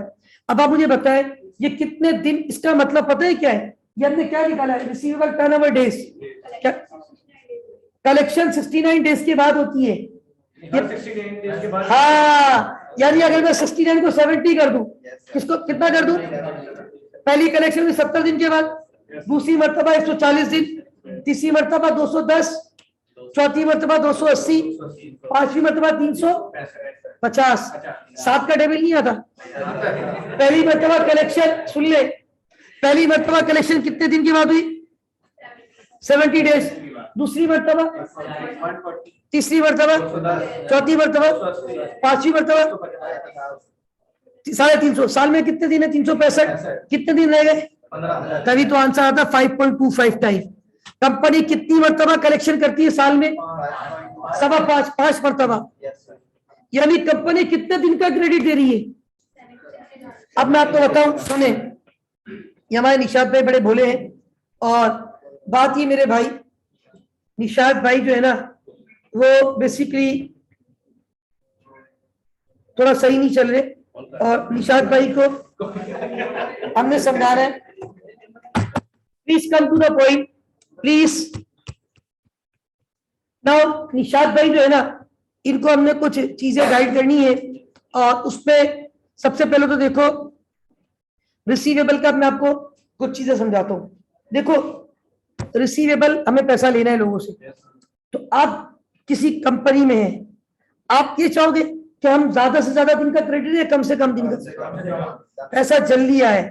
मेमन भाई पैसों से पैसा बनता है, पैसा आगे लगाइए, पैसा आएगा तो आगे इस्तेमाल होगा ना। अब सुने, अब ये कितने दिन का, इनकी कैलकुलेशन बता रही है कितने दिन का क्रेडिट दे रहे हैं ये लोग, 69 या 70 कर लो। अब 70 दिन का तो आप क्रेडिट दे रहे हो, पता चलो फॉलोअप करते करते 80 दिन हो जाते होंगे, फिर वो आपको पैसे देते थे 90 दिन कर देते होंगे, मतलब 3 महीने का क्रेडिट, तो साल में तो 4 महीने पैसे आएंगे साल में, तो मतलब इज दैट गुड और बैड भाई आपका। अब मैं आपको बताऊं, ये देखें, अभी मैं एक बात नोट कर रहा था, निशाद भाई के करंट एसेट पे देखो कितनी चीजें हैं करंट एसेट पे, 3। कैश लेके बैठ गया निशाद भाई 5 लाख, पता नहीं इसको कौन बताए, पैसा घर पे नहीं रखते, इन्वेस्ट करते। दूसरी बात, रिसीवेबल इंशाल्लाह भाई का 3.5 लाख, सबसे कम पैसा कहाँ ब्लॉक हुआ है? इन्वेंट्रीज की अच्छी चल रही है। अब सुने, 3.5 लाख का रिसीवेबल, इसका मतलब है जितना ज्यादा फ्लेक्सिबल टाइम देते हो ना, उतना पैसा डूबने का चांस भी, बैड डेट भी होते। अब आप देखिए जरा इनकम स्टेटमेंट पे आए और यहाँ पे लिखा हुआ है कि अदर ऑपरेटिंग एक्सपेंस 1,55,000, 2-3 तो बता दिए, सैलरी, इंटरेस्ट, डेप्रिसिएशन। अब अदर के अंदर कंफर्म बैड डेट भी होंगे, और जितना फ्लेक्सिबल होंगे उतने बैड डेट भी, और जितने एक्सपेंस ज्यादा होंगे उतना प्रॉफिट। तो इसको प्रॉफिट को बढ़ाना है ना, तो प्रॉफिट कमा रहा है इसका। दूसरी बात, यहाँ पे जो हमने निकाला, मतलब ये साल में कितने मरतबा कलेक्शन करिए सिर्फ, और यानी डेज के हिसाब से कितने दिन का क्रेडिट दे रही है। इज दैट गुड और बैड? It should be. भाई इसको बोलो 30 दिन का क्रेडिट दो, 25 दिन का दो। तुम ये क्या कर रहे हो? पैसा तुम्हारा डूब रहे, तुम्हारा पैसा ब्लॉक हो गया रिसीवेबल में, इन्वेंट्री में सिर्फ कितना ब्लॉक हुआ है। अब आप अगला रेशो देखना, अभी आप देखो आपकी तबियत खुश हो जाएगी। कुछ चीजें अच्छी नहीं है इसकी, कुछ समझाना पड़ रहा है इसको। इन्वेंट्री टर्नओवर, इन्वेंट्री ये भी 2 मरतबा कैलकुलेट करेंगे, एक मरतबा टाइम्स में और एक मरतबा डेज में, एक मरतबा टाइम्स में और एक मरतबा डेज में। अब हमारे पास इधर आ जाए प्लीज, ये फार्मूला क्या हो गया? Cost of goods sold divided by average inventory. सही है, फार्मूलों की शीट मैंने आपको दी है। कॉस्ट ऑफ गुड्स सोल्ड कहां से निकालूंगा, कहां पड़ेगी? इनका भी स्टेटमेंट सवाल में मौजूद है। एवरेज इन्वेंट्री का फार्मूला ये, दोनों साल की इन्वेंट्री प्लस करो, 2 से डिवाइड करो, कितनी आ गई एवरेज? अब आप पता है कितनी मरतबा? 9.8, समझते? ऑलमोस्ट 10। साल में कितनी मरतबा इन्वेंट्री चेंज करते हो? अब इसका फायदा क्या होगा? आपकी इन्वेंट्री मेड टू एक्सपायर नहीं होगी, आउट ऑफ फैशन नहीं होगी, आउट ऑफ डेट नहीं होगी। अब आप देखिए 10 मरतबा घुमा रहा है इन्वेंट्री, तभी तो इन्वेंट्री में पैसा फंसा हुआ ही नहीं है। सिर्फ कितने पैसे फंसे हुए इन्वेंट्री? 3.5 लाख वहां फंसे हुए रिसीवेबल में। अब 90,000 का मतलब जब मैंने डेज में कन्वर्ट किया तो कितने दिन आ रहे हैं? 37, 74, ये देखो 370 दिन में कितनी मरतबा कलेक्शन? 10 युवा दुआ दरे सिलोर पिंजो इश्फक अट्टा ना लसो। राइट, साल में कितनी मरतबा इन्वेंट्री घूम रही है? हर कितने दिन के बाद? 37 दिन के बाद। भाई 37 को मल्टीप्लाई 10 से कर लो, 370। तो मेरे भाई ये कंपनी जो है ना, ये बेसिकली इस टर्म में बेहतर है, ताकि इसकी ब्लॉक नहीं हो रही इन्वेस्टमेंट। आप इन्वेंट्री लेके रख लो 4-4 महीनों के लिए, आपका पैसा ब्लॉक नहीं हो जाएगा। इन्वेंट्री आगे जाके आउट ऑफ फैशन हो जाएगी, मेड टू एक्सपायर हो जाएगी, आउट ऑफ सीजन हो जाएगी, आपको फिर पौने दाम में बेचनी पड़ेगी। तो इन्वेंट्री में ये सही है। अब मसला पता है क्या है? देखिए आगे के रेशियोज के सुने। अगला रेशियो क्या है? एनपी टू सेल, और उसके बाद क्या है? ये तो मैंने कल भी आपको बताया, आपको भी, gross profit divided by sale into 100। ये लिखा है एनपी ऑन सेल, इसका मतलब है net profit ratio. Gross profit margin का मतलब कौन सा रेशियो? ग्रॉस प्रॉफिट मार्जिन का क्या मतलब है? एनपी टू सेल का मतलब नेट प्रॉफिट का रेशियो, ग्रॉस प्रॉफिट मार्जिन का मतलब ग्रॉस प्रॉफिट का रेशियो। अब आप देखिए, अगर मैं इसका पहले मैं ग्रॉस प्रॉफिट चेक करवाऊंगा किसी वजह से, देखिए जरा इसका, इधर देखिएगा, पहले नेट प्रॉफिट नहीं देखो। ये कौन सा फॉर्मूला लगाया मैंने? ये ग्रॉस प्रॉफिट सवाल में दिया हुआ है। नेट सेल भी कितना ग्रॉस प्रॉफिट है? इज दैट गुड और bad? Good. GPR 42%, almost 42%, what a good shot. यानी आप प्रोडक्ट 100 रुपए की बेचते हैं तो आप उसको खरीद के लाते हैं 58 की। कितने की खरीद के लाते हैं? और आप उस पर कितना कमा लेते? 42। लेकिन आपका जो नेट प्रॉफिट रेशियो है वो अल्लाह माफ करे लेस देन 10% है। आपके ऑपरेटिंग एक्सपेंस से विद इंटरेस्ट भी है। इन लोगों का आप जो बता रहे हैं वो तो इंटरेस्ट, वो आप लोग नहीं देख रहे क्या? तो मेरे भाई बात सुने, ये जो जिस कंपनी का ग्रॉस प्रॉफिट 42% हो, इसने तो ए कंपनी को भी पीछे छोड़ दिया। कल ए कंपनी का कितना था? 40%। कितना था? इसका कितना ग्रॉस प्रॉफिट है? 41.8। What do you mean by 41.8? 42%। तो मेरे भाई जिस कंपनी का ग्रॉस प्रॉफिट रेशो 42% हो और उसका नेट प्रॉफिट लेस देन 10% हो, अब आप देखिए ना बॉटम लाइन, इधर देखिए ये कितना प्रॉफिट कमा रहा है, कितने की सेल पे, 16,85,000। अब मेरी बात सुने, ये देखिए ये इसकी बॉटम लाइन थी 1,60,000, कितना प्रॉफिट है 1,60,000, जबकि सेल कितनी है 16 लाख, 10% भी नहीं है। मसला बताइए क्या है, यहां तक तो बहुत अच्छा चल रही है। अब एक तो इतने सारे ऑपरेटिंग एक्सपेंस आ गए, इस पे इन लोगों का क्या भी आ रहा है, इतना बड़ा अमाउंट इंटरेस्ट, फिर गवर्नमेंट को आपने टैक्स भी देना है। दूसरा अदर ऑपरेटिंग एक्सपेंस, मुझे डर है कौन सा एक्सपेंस छुपा हुआ है। अब अगर निशाद भाई हमारी बात मान ले, 4 लाख रुपए इनके वापस कर दे तो इनका इंटरेस्ट भी आधा हो जाएगा। जब मैंने रेशो निकाला था वो 58 से 29 हुआ था, तो 58 का आधा कितना है 29। इसी तरह निशाद भाई इनके 4 लाख वापस करेगा तो इनका इंटरेस्ट 65,000 नहीं होगा, 32,500 रुपए हो जाएगा। ये आपका इंटरेस्ट बचेगा तो आपका प्रॉफिट। दूसरा, निशाद भाई हमारी बात मान ले, अपने रिसीवेबल डेज को कम करे, उसके बैड डेट भी नहीं होंगे, वहां से भी उसकी इन्वेस्टमेंट ब्लॉक नहीं होगी, तो वहां से भी उसका प्रॉफिट बढ़ेगा, इसका भी प्रॉफिट अच्छा। Got it. नेक्स्ट, अगला रेशियो आपसे कह रहा है निशाद भाई का, कौन सा रेशियो कैलकुलेट करना था भाई। नेक्स्ट रेशियो देखिए प्लीज, रिटर्न ऑन एसेट। क्या है, रिटर्न बोलते हैं प्रॉफिट को, किसको बोलते हैं, कितना प्रॉफिट कमा रहा है 1 लाख, कितने लाख रुपए के एसेट लेके बैठा हुआ है, एसेट 23,75,000, कितने एसेट, सब उधर समझ में नहीं आ रहा, आ रहा है हमजा रयान, ठीक है, बाकी सेक्शन सी समझ में आ रहा है। अच्छा now come to the point, ये बात सुने गौर से, ये बंदा कितने पैसे कमा रहा है, कितने रुपए के एसेट लेके बैठा हुआ है।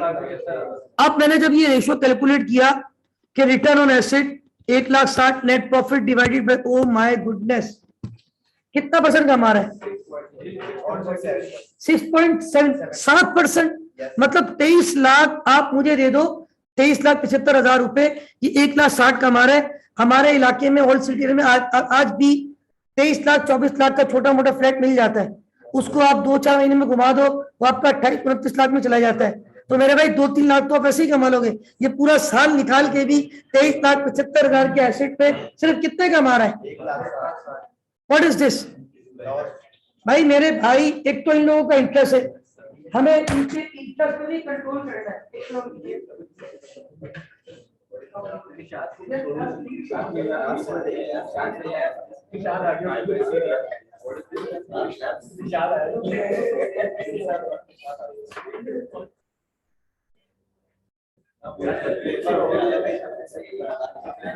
तो पेपर वाले वालों को टेंशन नहीं है, आपको पेपर नहीं देगा, आपको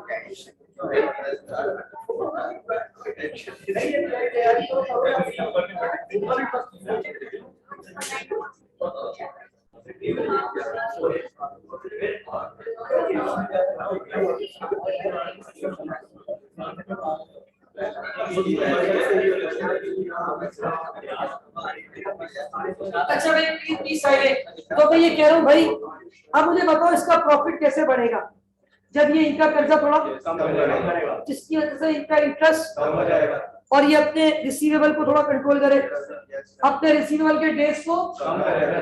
जब ये रिसीवेबल के डेज को कम करेगा तो अल्टीमेटली पैसे भी जल्दी आएंगे और बैडेड एक्सपेंस भी, जितना एक्सपेंस कम होगा उतना profit. Are you getting my point. अब आए एक और रेशो, अब हमारा रेशो है, हम लोग कौन है, शेयर होल्डर, ऑनर, ऑनर का रेशो मांगे, कह रहे कि return on equity, return on, return क्या है नेट प्रॉफिट, रिटर्न क्या है। अच्छा रयान कितना नेट प्रॉफिट है, बार बार देख रहा हूं मैं, 1,60,000, वेरी गुड। क्लास में को ये बता देता है कि इक्विटी की वर्थ कितनी है हम लोगों की, 13,75। अब हम क्या करेंगे, 1,60,000 को अपनी इक्विटी पे डिवाइड करेंगे। देखो फॉर्मूला खुद ही बता देता कि क्या डिनोमिनेटर होगा क्या न्यूमिनेटर होगा। इधर देखिएगा, look at this, net profit 1,60,000 कितना divided by she, share holder equity 11-12%, मतलब हम ऑनर है, हमारी इतनी इन्वेस्टमेंट है और हमारी इन्वेस्टमेंट पे ये क्या कमा रहा है 11%, 12%। मेरे भाई बात वही है, ये रेशो कब ऊपर जाएगा? जब इसका प्रॉफिट कब बढ़ेगा? जब चीजों को कंट्रोल करेंगे। अगला रेशो, लुक एट दिस। अगला रेशो उसने आपसे पूछा है कि ईपीएस, अर्निंग पर शेयर। आपने कॉमर्स में भी पढ़ा होगा, अर्निंग पर शेयर का फॉर्मूला होता है net profit divided by number of shares. Net profit divided by net profit. तो बार बार देख रहे हैं मेमन भाई कितना नेट प्रॉफिट है? 1 लाख। अब नंबर ऑफ शेयर निकलते, शेयर कैपिटल को पार वैल्यू पे डिवाइड करो। ये शेयर कैपिटल आ रहा है आपके पास 1 लाख, पार वैल्यू एक शेयर कितने का है? 50 पैसे का, तो 2 लाख शेयर हो गए। 1 लाख को 0.5 पे डिवाइड करो, 2 लाख हो गए ना? नंबर ऑफ शेयर 2 लाख हो गए ना? 1 लाख क्या है आपका शेयर कैपिटल? शेयर कैपिटल एक शेयर कितने का है? 0.5 डिवाइड करें कितना हो गया? 2 लाख। कितना हो गया? 2 lakh is what? Number of share. ये मैंने कैलकुलेशन की, आपने घबराना नहीं, इधर देखिएगा, लुक एट दिस। ये मैंने कहा जो चीज नहीं आ रही है मैं फार्मूला लिख के उसको कैलकुलेट करके दे रहा हूं अलग से ब्लू मार्कर से, कुछ तो बात है ब्लू में, राइट? तो नाउ कितने शेयर है? अब 2 लाख शेयर है, 2 लाख रुपए भी नहीं कमा रहा, 1 रुपया भी नहीं कमा रहा 1 शेयर पे ही। इसका प्रॉफिट कितना था? और कितने शेयर पे? तो अर्निंग पर शेयर कितना हुआ? 80 पैसे पर शेयर। अब जब ये कंपनी कमा रही है 1 रुपए से कम पर शेयर पे, तो हमें क्या देगी? हमें तो बहुत कम मिलेगा भाई, जाहिर सी बात है। ये अर्निंग पर शेयर कब ऊपर जाएगा? प्रॉफिट बढ़ेगा, एक्सपेंस, इनके पैसे वापस करो, इनका इंटरेस्ट कम करो, बैड डेट्स को कंट्रोल करो, अदर एक्सपेंस को कंट्रोल करो, प्रॉफिट को ऊपर करो, फिर ये चीजें बढ़ेंगी। अब निशाद भाई को थोड़ा गाइड करना पड़ेगा, राइट? नेक्स्ट है हमारे पास पीई रेशो। क्या है पीई रेशो? का मतलब होता है प्राइस अर्निंग रेशो। क्या होता है? अब ये प्राइस अर्निंग रेशो है आपका, इधर देखिए पीई रेशो। यार फार्मूला मैंने यहाँ शायद नहीं लिखा ना, भूल गया। ये है मार्केट प्राइस पर share divided by earning per share. ये क्या है? ये लिखा हुआ है हैंड आउट में, मार्केट प्राइस पर। अब ये 16 रुपए कहाँ दी हुई है सवाल में? कि टॉप पे दी हुई थी सवाल में, इधर देखिएगा, market price of the share of Nishad 16 रुपए। अब आप बोलोगे सर वो तो 50 पैसे थी। 50 पैसे पार वैल्यू है मार्केट में। आज हमारे पाकिस्तान में नॉर्मली 10 रुपए पार वैल्यू है। 10 रुपए वाला शेयर मार्केट में 400 का भी बिक रहा होता है, पता है आपको? और 10 रुपए वाला शेयर 6-7 रुपए का भी बिक रहा होता है।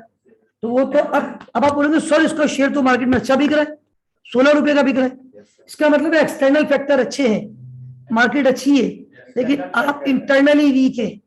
आप अपनी चीजों को सही करो तो ऊपर जाओगे। अब आप देखिए ये 20 टाइम आंसर आ गया, यानी आपका जो शेयर की मार्केट प्राइस है वो आपके पर शेयर की 20 टाइम अर्निंग पर शेयर की। एक शेयर पे कितने पैसे कमा रहे हो? 80 पैसे।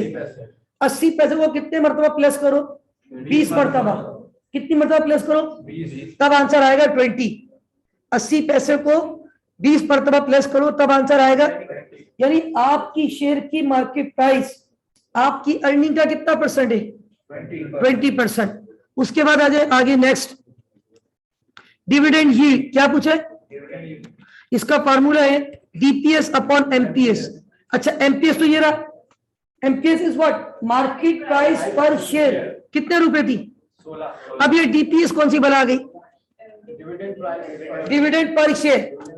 डिविडेंड, अब ये देखें इसका फार्मूला है डिविडेंड डिवाइडेड बाय, मैंने आपको इनकम स्टेटमेंट दिखाई थी, कंपनी कितना डिविडेंड दे रही थी? कितना दे रही थी भाई? वो कमाई रही है 1,60,000, तो हम गरीबों को कितना दे रही है? 50,000 तो दे रही है। कितने शेयर्स पे? 2 लाख शेयर्स पे। 50,000 का डिविडेंड कितने शेयर्स पे? तो मैंने जब 50,000 को 2 लाख पे डिवाइड किया तो पर शेयर पे कितने का डिविडेंड आ रहा है? 25 पैसे का। कितने का आ रहा है? तो 25 पैसे मार्केट प्राइस का 2% भी नहीं है। आपका शेयर मार्केट में कितने? 16 रुपए का 1% होता है 16 पैसे। 1% कितना होता है? 2% होगा 32 पैसे। ये 2% भी नहीं दे रही, कितना दे रही है? 1.5 1.5% दे रही है मार्केट प्राइस का। अब क्या करें, है ही नहीं पैसे, प्रॉफिट ही नहीं है। प्रॉफिट क्यों नहीं है? इनकी वजह से नहीं है, इन लोगों का जो इंटरेस्ट है ना, ये बड़ा काम खराब हो रहा है। ठीक है, अब नाउ नेक्स्ट है हमारे पास डिविडेंड पे आउट रेशियो। क्या पूछे? DPS upon EPS. आप कितना डिविडेंड दे रहे हो और कमा कितना रहे थे? यानी जितना कमा रहे हो उसका 31.25 बांट रहे हो। भाई मिसाल दे रहा हूं, अगर ये डिविडेंड 40 पैसे देते, कितना देते? और कमा कितना रहे थे? 80 पैसे कमा रहे ना, तो कितना परसेंट आता? 50%। ये अपनी अर्निंग का कितना परसेंट बांट रहे होते? अभी अपनी अर्निंग का कितना बांट रहे? बेचारों के पास है भी तो है ना यार, इतना भी देने बहुत है। हाँ ठीक है ना, शुक्र अदा करें। ठीक है, क्योंकि है ही नहीं ना असल में, ये लोग जब साइड में होंगे ना फिर कुछ हमारा खेल बनेगा। तो याद रखिए, लॉन्ग टर्म लायबिलिटी हमारे लिए बड़े रिस्की है, हमारे लिए बड़े। नेक्स्ट आ जाए, अगला रेशो कितने हो गए? 15। भाई समझ में आ रही है बात, नहीं आ रही है? जो मैं बातें बता रहा हूं समझ में आ रही है? ये पॉइंट्स क्लियर हो रहे हैं कि how to overcome.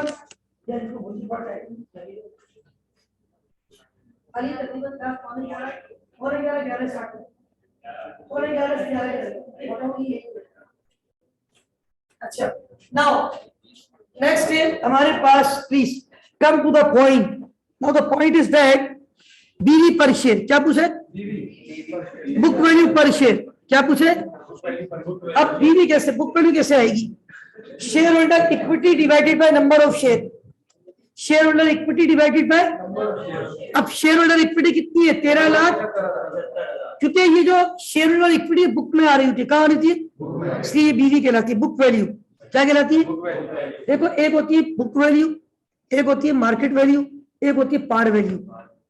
Par value क्या है? जो इनिशियल प्राइस है, मतलब जो आपकी पार वैल्यू 50 पैसे, लेकिन आज माशाल्लाह मार्केट में कितने का चल रहा है? लेकिन इसकी जब बीवी पर शेयर निकाली तो बुक वैल्यू पर शेयर आ रही है 6 रुपए, तकरीबन 6.875। क्योंकि शेयर होल्डर इक्विटी कितनी है बुक में? बुक में शी कितनी है? कितने शेयर्स के ऊपर? तो पर वैल्यू। अब आप बोलोगे सर एक ही शेयर की 3 प्राइस, मतलब 3 प्राइस कैसे हो गई? पार वैल्यू 50 पैसे, मार्केट में कितने का चल रहा है और बुक वैल्यू पे कितने का आ रहा है? अब जैसे ये मोबाइल, मैं अक्सर मिसाल देता हूँ समझाने के लिए और हकीकत बताता हूँ। 12,700 रुपए का लिया था, ये है इसकी एक वैल्यू 12,700। मुझे तकरीबन 2.25 साल हो गए। अब अगर मैंने 2.25 साल में पर ईयर, अगर मैं मिसाल देता हूँ 4,000 से डेप्रिशिएट कर रहा था, 3 साल की लाइफ थी, तो 2 साल में कितना डेप्रिशिएट हो गया? 8,000। मेरी बुक वैल्यू क्या हो गई? 4,000 तकरीबन। कितनी? 700 भी निकाल, 3 महीने गुजर गए ना। बुक वैल्यू कितनी हो गई? 4,000। कॉस्ट कितनी है? मार्केट में जाऊंगा, मुझे पता है 2-3 हजार से ऊपर का नहीं है ये, तो इसकी नहीं है, मुझे पता है ना। और भी इश्यूज हो गए, और भी इश्यूज हो गए, तो सुन ले। तो अब market value is something different, book value is something different, cost is something different. तो भाई एक ही, आप बोलोगे सर ये एक ही शेयर की 3 वैल्यू कैसे? राइट।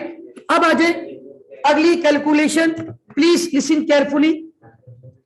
यार मैं गुफ्तगू समेट रहा हूं, प्लीज। रिटर्न ऑन कैपिटल, इसका फॉर्मूला है पीबीआईटी अपॉन कैपिटल एम्प्लॉय। सुनिएगा जरा, look at this please. PBIT upon, अब कैपिटल एम्प्लॉय क्या है प्लीज सुन ले। कैपिटल एक हमने दिया है, इन्होंने दिया है। हमने कितना दिया है? इन्होंने कितना दिया है? Very good. इधर देखिए, कैपिटल एम्प्लॉयड होता है share holder equity plus long term loan. हमारा पैसा और इनका पैसा दोनों मिलाओ कितना होता है? 21,75,000 रुपए पे हम इनको इंटरेस्ट देने से पहले, हमें डिविडेंड देने से पहले कितना कमा रहे? PBIT, profit before interest and, ये सवाल में नहीं था, मैंने निकाला था। 2,65,000 और 21,75,000, तो कितना परसेंट कमा रहे? हम दोनों की इन्वेस्टमेंट के ऊपर भी कोई खास नहीं कमा रहे। ठीक है, आगे कैपिटल गियरिंग। अब ये गियरिंग पता है क्या? ये मैं आपको थोड़ी सी एक कैलकुलेशन बता देता हूं। एक वर्ड होता है गियर्ड और लीवर्ड, ये दोनों सेम होते हैं। सुन ले आप जरा, इस पे छोड़ दे, बड़ी अहम कैलकुलेशन है। देखिए, असल में 2 किस्म की कंपनीज होती है। एक होती है गेयर्ड और एक होती है अनगियर्ड। एक क्या होती है और एक क्या होती है। इसी तरह दो टाइप की कंपनीज को लीवर्ड और अनलीवर्ड भी कहते हैं। ये एक ही वर्ड है। जैसे मैं बोलूं डिक्रीज का मतलब क्या होता है, डिक्लाइन का मतलब, रिड्यूस का मतलब, डिमिनिश का मतलब। तो गेट और लीवर्ड एक ही मतलब है, अनगेट और अनलीवर्ड। अब ये गेट और अनगेट क्या होता है, लीवर्ड और अनलीवर्ड क्या होता है, एक ही मतलब है। गेट और लीवर्ड एक है, अनगेट अनलीवर्ड। ये बताओ, ये जो होता है ना, ये कैपिटल स्ट्रक्चर होता है, ये क्या कहलाता है, कैपिटल स्ट्रक्चर।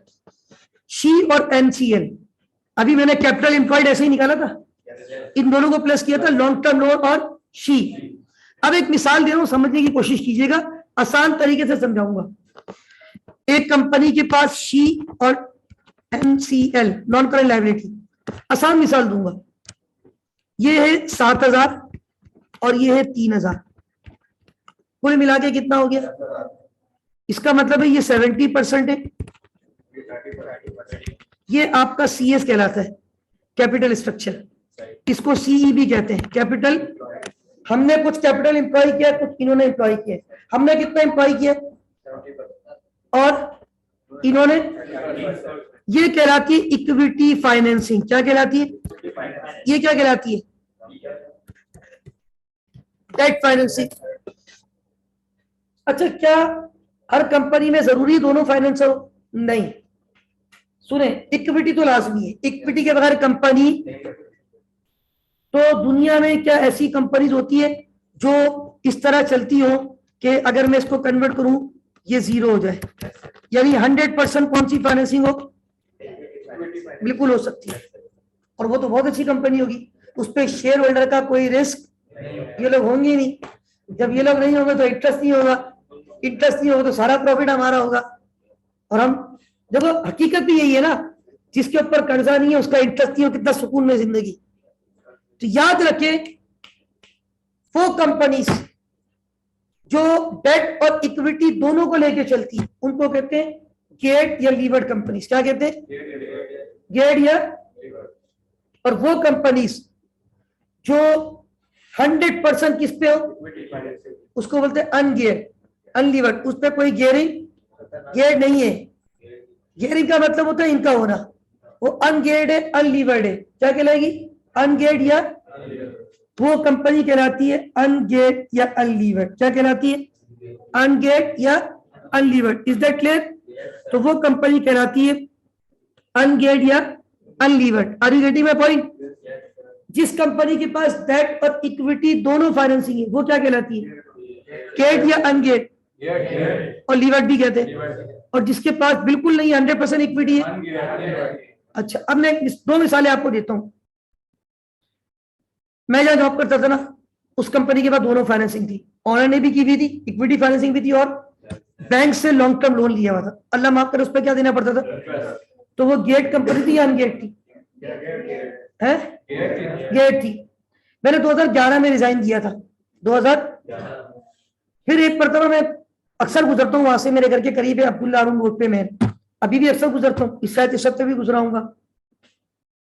तो 2012 या 13 की बात है, मतलब जब नई नई जॉब छोड़ी थी, एक दफा वहां से गुजर रहा था तो इंसान बोलता है चलो यार पुराने लोगों से मिलने जरा। दोपहर का टाइम था गालिबन, तो मैं मिलने गया लोगों से, अपने डिपार्टमेंट में गया अकाउंट्स में। तो लोगों ने कहा यार वो एमडी साहब हज करके आए माशाल्लाह, और एमडी साहब का माइंड चेंज हो गया है। एमडी साहब कह रहे हैं हम ये जो इंटरेस्ट वाली डीलिंग है इसको क्या कर देंगे, यानी लोन बैंक का क्या कर देंगे वापस। तो वो कंपनी गेट से किस में कन्वर्ट होने जा रही थी, राइट। तो ऐसा भी हो सकता है। इसी तरह एक मिसाल और दूंगा, यहाँ एक स्टूडेंट है मेरा, मेंबर है, पढ़ाता है हाफिज मोहम्मद मुहीन, आप लोग जानते भी, इकोनॉमिक्स भी पढ़ा रहे हैं आजकल और अकाउंट भी पढ़ाते हैं। तो मेरा स्टूडेंट रह चुका है यहाँ पे, अब माशाल्लाह पिछले 3 साल, अब तीनों कैंपस में माशाल्लाह पढ़ा रहे हैं। वो हेड ऑफिस नॉर्थ और सिटी कैंपस भी माशाल्लाह स्टार्ट होगी। तो मुहीन पहले जॉब कर रहा था शुरू में लोटे कोल्सन, ये आपको सलांटी वगैरह पता नहीं क्या क्या खाते हैं, ब्रावो बिस्किट वगैरह, ये लिस्टेड कंपनी और ये शायद मल्टीनेशनल है। तो हाँ, इसमें बाहर से भी लोग आते हैं, मैं बता रहा था। तो मोइन ने बताया कि सर जब वो जॉब कर रहा था उनकी कंपनी थी अनगियर्ड, यानी 100% किस पे थी, लेकिन बीच में मोइन ने जब जॉब कर रहा था मुझे बताया था, वो डायरेक्टर आया बाहर से, मीटिंग हुई है, वो लोग कह रहे हैं हम थोड़ा सा आप क्या लेने जा रहे हैं, डेट लेने, अब वो किस पे कन्वर्ट हो रही थी, इज दैट क्लियर। अब इधर देखिए अगला रेशो पूछा है क्या, ये रेशो क्या पूछे, यानी long term loan divided by capital employed, यानी कि अगर मैंने यहां पे भी देखा था ना, मैंने ये 30% कैसे निकाला होगा, ये 30% जो निकाला था ये कैसे निकाला होगा, इन दोनों को क्या किया होगा, तो कैपिटल एम्प्लॉयड कितना आ गया होगा 10,000, इस पे लॉन्ग टर्म लोन कितना था, लॉन्ग टर्म लोन तो कितना परसेंट आ रहा था 30%, long term loan divided by capital employed. हम ये चेक करते हैं जो इक्विटी और डेट वाले दोनों को प्लस करो और उस पे ऊपर किसको रखो, सिर्फ डेट को। अगर किसी कंपनी के पास लॉन्ग टर्म डेट नहीं है तो उस कंपनी की, इसका मतलब है क्या ये वाला रेशियो कैलकुलेट हो सकेगा, कैपिटल गियरिंग कैलकुलेट, क्योंकि वो अनगियर्ड है, उसके कैपिटल में गियरिंग। अच्छा अब आप बोलेंगे सर इनका पैसा तो लायबिलिटी, वो कैपिटल स्ट्रक्चर ही कहलाता है, वो भी क्या कहलाता है, एक हमने पैसा दिया है कि इन्होंने, इनका पैसा कितना है हमारे पास इस पर फिलहाल 8 लाख, और हम इनका हमारा मिला के कितना है, तो टोटल में इनका हिस्सा कितना है, आपको पता है मैंने कहा था 4 लाख कर दो, तो ये अल्टीमेटली बहुत नीचे आ जाएगा, ठीक है।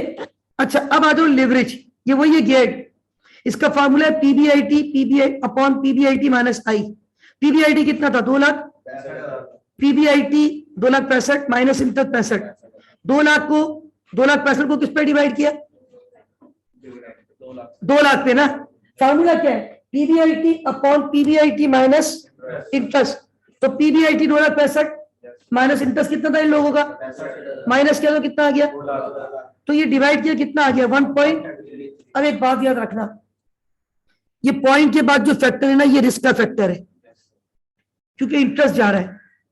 देखिए मैं कोई बता रहा हूं, आप घर जाके देख लीजिएगा, जो मैं बातें कर रहा हूं वही होगी इंशाल्लाह। देखिएगा मैंने पहले क्या किया, 2,65,000 को किस पे डिवाइड किया, तो आंसर आ रहा है मेरे पास यहाँ पे 1.325 यानी 1.33। अब ये क्योंकि इनका, अब मैं ये बोल रहा हूं अगर मैं इनका लोन कम कर दूंगा तो इंटरेस्ट 65 होगा या 30,000 होगा, 2,65,000 में से 30 माइनस किया तो 235 हो गया। अब 2,65,000 डिवाइडेड बाय 235 तो आंसर आ रहा है मेरे पास 1.12, चलो 13 कर दो 1. तो मेरा रिस्क का फैक्टर बढ़ गया या कम हो गया, 0.33 से लेकिन खुदा ना खास्ता इनसे ओल्ड लोन ले लिया, इनका इंटरेस्ट 1 लाख हो जाएगा, 1 लाख हो जाएगा, 1 लाख का मतलब 2,65,000 माइनस 1 लाख कितना बचेगा, 1,65,000। अब मैं अगर 2,65 को 1,65 पे डिवाइड कर रहा हूं ना तो आंसर आ रहा है 1.6। क्लास आप लोग एफए की भी थोड़ी देर में लेंगे, अभी एफए चल रही है, मैं लूंगा तकरीबन 15 मिनट के बाद इंशाल्लाह, ठीक है। एफए की क्लास 15 मिनट के बाद स्टार्ट करेंगे, आफ्टर 15 मिनट्स इंशाल्लाह, ठीक है। अच्छा नाउ 1.6 का क्या मतलब है, इसका रिस्क का फैक्टर बढ़ रहा है। अच्छा एक बात बताओ, अगर ये लोग नहीं होते तो कोई इंटरेस्ट होता, याद रखना अगर ये लिवरेज का रेशियो 1 आ जाए ना, लिवरेज का रेशियो क्या आ जाए, समझ जाना, आज बन के कहना ये कंपनी अनगियर्ड है, ये कंपनी। अब ये 1 कब आता है, जब इनका इंटरेस्ट क्या होता, 2,65,000 माइनस 0 कितना होता, 2,65,000, 2,65,000 को 2,65,000 पे डिवाइड करता 1 आ जाए तो समझ लीजिए ये लोग गए, ये नहीं है, राइट। अल्हम्दुलिल्लाह 100% इक्विटी, सब कुछ हमारा है। तो याद रखे जिस कंपनी में जितना ज्यादा डेट होगा उतना ज्यादा इंटरेस्ट देना पड़ेगा, उतना ज्यादा रिस्की होगा। Higher the debt higher the interest higher the risk, lower the debt lower the interest lower the risk. जब ज्यादा लोन होता है तो ज्यादा इंटरेस्ट जाता है, जब कम लोन होता है तो कम इंटरेस्ट जाता है। और याद रखें जितना कम इंटरेस्ट होगा प्रॉफिट उतना, जितना प्रॉफिट ज्यादा होगा रिटर्न ऑन एसेट अच्छे होंगे, अर्निंग पर शेयर अच्छा होगा, रिटर्न ऑन इक्विटी अच्छा होगा, नेट प्रॉफिट टू सेल अच्छा होगा, सारे प्रॉफिट वाले रेशो आपके अच्छे हो जाएंगे। तो बात ये है, जिस कंपनी का लिवरेज का रेशो क्या आ जाए, आंख बंद करके कह देना वो कौन सी कंपनी, अनगेयर्ड या अनलीवर्ड। वन के बाद जो पॉइंट के बाद आना शुरू होता है ना, वो किसका फैक्टर होता है, रिस्क का फैक्टर।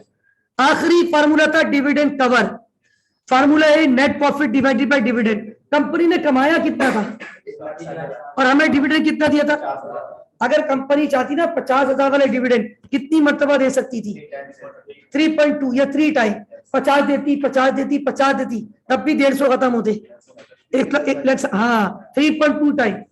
लेकिन ये और ऊपर जाएगा इंशाल्लाह डिविडेंड कवर, जब या तो ये लोग कम हो जाएंगे या ये लोग बिल्कुल आउट हो जाएंगे। तो आई होप कि ये सवाल समझ आया होगा और मैं इसका ये सोल्यूशन वगैरह भेजूंगा। एक बात और सुन ले, मैं एक चीज बता रहा हूँ, कोई अनाउंसमेंट सुन ले कि मैंने जो आप लोगों को फार्मूले वगैरह भेजे थे उसको देख लीजिएगा, बाकी ये सवाल मैं भेज दूंगा, उसको देख लीजिएगा इंशाल्लाह। फिर नेक्स्ट क्लास में कल रखूंगा, बता दूंगा। That's all for today. अल्लाह हाफिज़ व नासिर। पाकिस्तान जिंदाबाद।